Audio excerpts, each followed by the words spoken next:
আলহামদুলিল্লাহ, অবশেষে ধানগুলা বের করলাম।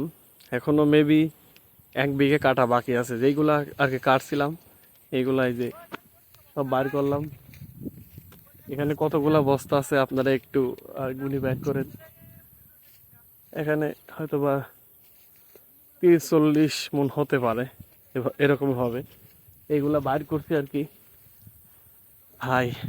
সকালে মেবি ফজরের নামাজের পর পরে ঘুম থেকে উঠে আসা, আর এদিকে বাড়িতে যায় খাইতে খাইতে মোটামুটি রাত গোসল দিয়ে খাইতে খাইতে 8-9টা বাজে যায়।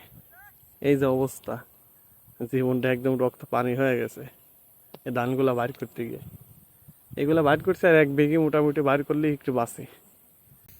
জীবনটা একবারে শেষ হয়ে গেছে। আমার অবস্থাকে আপনারা তো দেখতেইছেন, রোদে পুড়তে পুড়তে একদম জীবন শেষ।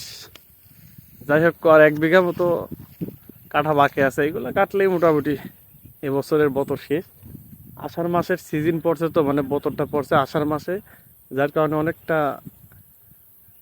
খারাপ সময় আমাদের পার করতে হয়েছে, কারণ বৃষ্টি বাদল প্রায় দিন আসার তালেই থাকে। খুবই আর কি সর্বোচ্চ আকারে কষ্ট হয়েছে এবারের বোতলটা ওঠাতে, এই আর কি।